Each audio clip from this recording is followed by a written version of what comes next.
Hey, today we have two nuclear revenge stories. I hope you enjoy. Story 1.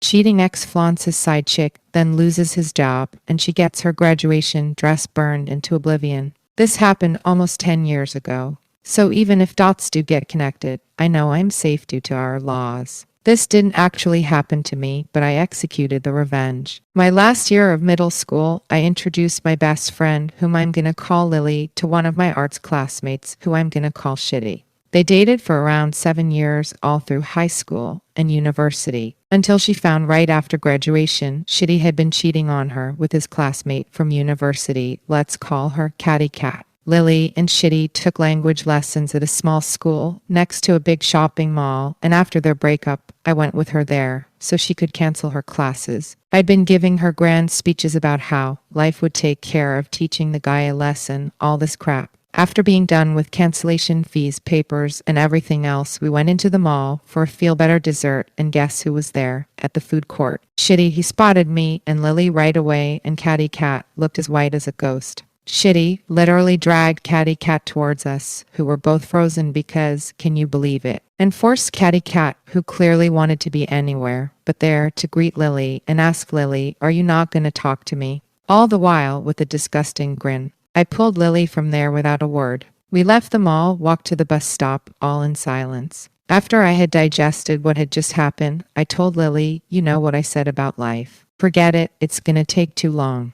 I know what I did afterwards was illegal, and only later would I realize how catastrophic it could have been. Lily still had all of Shitty's passwords, bank account, email, cell phone, etc., and he had hers. As soon as we got home, she'd been staying with me since the breakup. I made her change all her passwords and asked her for his emails. That's all I wanted. In our country, WhatsApp is the most used social media, and we often set it to backup daily into our Google Drive or Gmail. Shitty had his backup on Gmail. I skimmed through 2 years worth of conversation with Catty Cat, complete with pictures and audio files and screenshots. I cropped out the most interesting parts, such as them talking about sex in the restrooms and emergency exit at Shitty's work during his shift. They were bragging about how they blinded their significant others to their escapades. Turns out Catty Cat was married. Now I was going to send the clippings of doom to Shitty's family. He was their golden boy, but I had a better idea after learning how bad they had fucked up. So I tracked down Shitty's boss on LinkedIn, got his work email, and found Catty Cat's husband on Facebook, and using a throwaway account, sent them the bomb.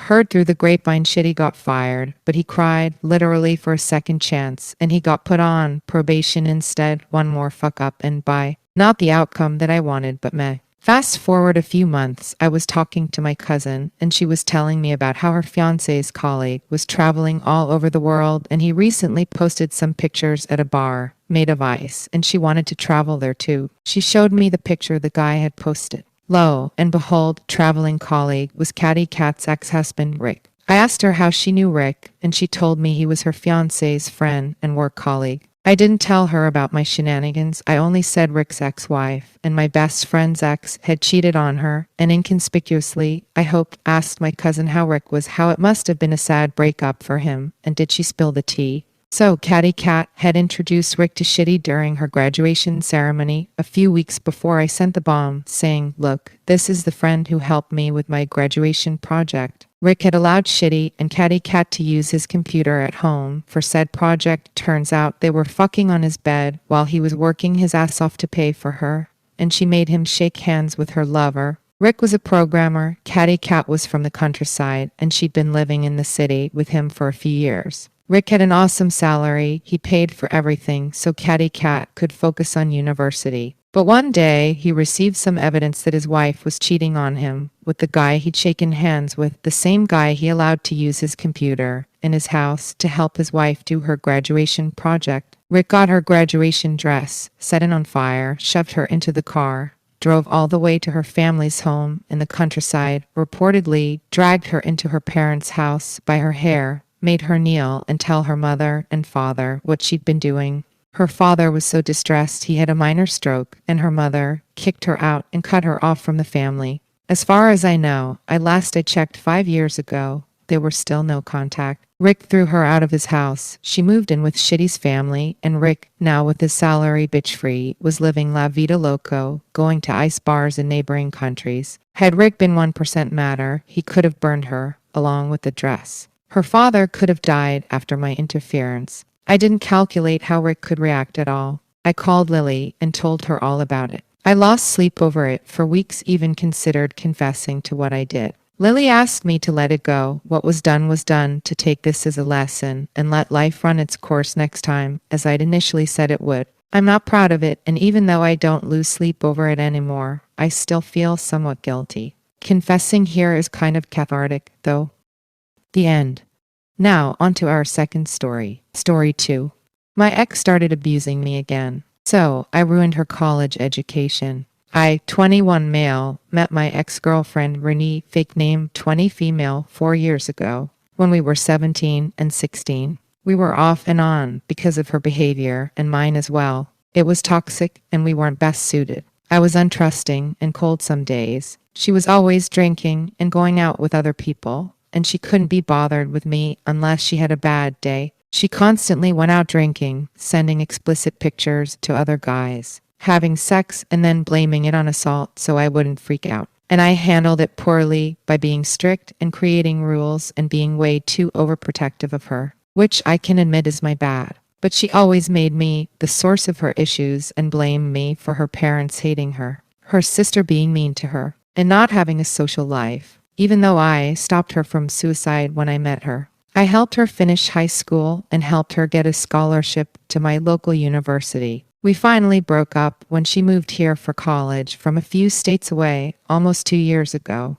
When she at 19 started dating a minor behind my back, I went on with my life and she went on with hers. I met somebody and we had a perfectly healthy relationship, and she brought out the best in me and made me become a better person until a month ago when I lost her due to complications in her life and she had to leave. I grieved as I needed and continued trying to do better, like she always wanted for me. Flash forward a week ago when Renee and I ran into each other and started talking again. I told her how my life was going. She talked about hers, and we started being friends again. She knew I was grieving and at first was incredibly sympathetic, and I figured we could have a good friendship. After a day, she started comparing me to her new boyfriend, 21 male, and making fun of me for things I lacked, and she would rub in my face how better he is at everything compared to me.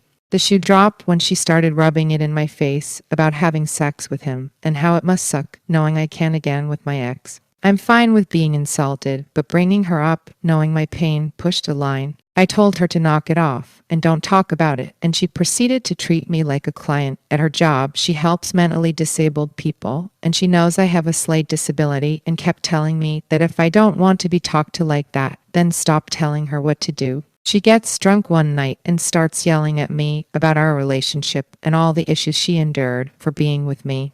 I apologized and made my amends because I can agree I wasn't always the best. Never expected her to apologize for hers, but I made it clear how sorry I was for my part, as I know I wasn't always correct, and she finally went to bed. Next night, she calls me at 1 a.m. She got incredibly drunk. She starts calling me names and saying I'm mean because she's bringing up sex with her BF and how she's doing it while texting me. I get sick of it and tell her to go away. She makes comments saying she's gonna keep screwing him, to where I make a comment of, "That's nice, now only if he could satisfy," which brought her boyfriend into a rage and threatening to shoot me. Then Renee pipes up and says she should go find my ex and tell her how horrible I used to be and ruin everything, so if the day comes where she can come back, she will never want to see me again. Cue my nuclear revenge. They both were college students, living in the dorm on scholarships. The college has a rule against alcohol, and you will lose your scholarship if caught with it. So I contacted the police, gave them her dorm number, explained she's underage and drinking.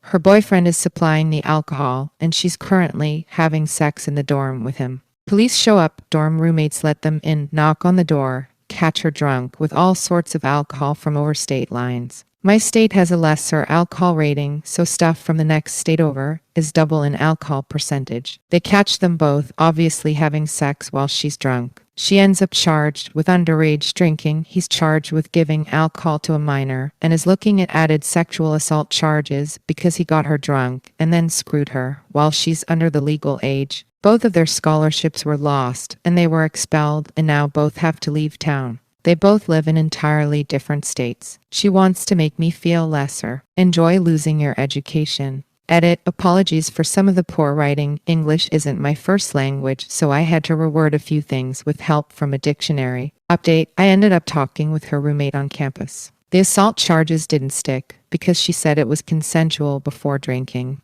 I'm at least glad they check on stuff like that in case it is not. Her parents came down and grabbed her things with her and left. Her roommate didn't like the boyfriend anyways. She said because he was just an asshole to everybody, but Renee, I didn't tell her it was me who called the campus police, but I'm sure they know who called. Renee and her boyfriend are still together, just living back at home until they figure something out. To be fair, her boyfriend threatened physical harm to me, and she insulted me multiple times. At least on the bright side, he's too far away to hurt me now. Do I think I was nuclear on this? Yes.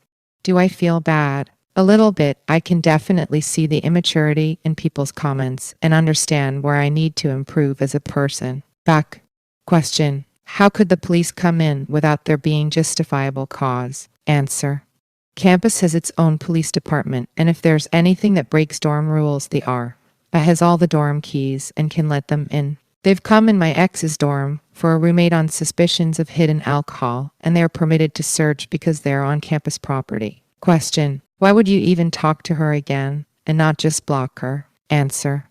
I haven't seen her in over a year. I've changed a lot since then. I felt she deserved the right to have a chance as well. She was really nice at first, but obviously I forgot who I was dealing with. Losing somebody and the isolation from it and grieving didn't put me in the best place. I expected some hard feelings to work through. Not that. Question. Why would they even consider assault charges? Answer.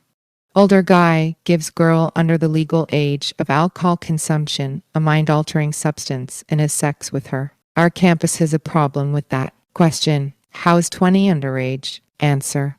Underage drinking is considered anybody under the age of 21 here.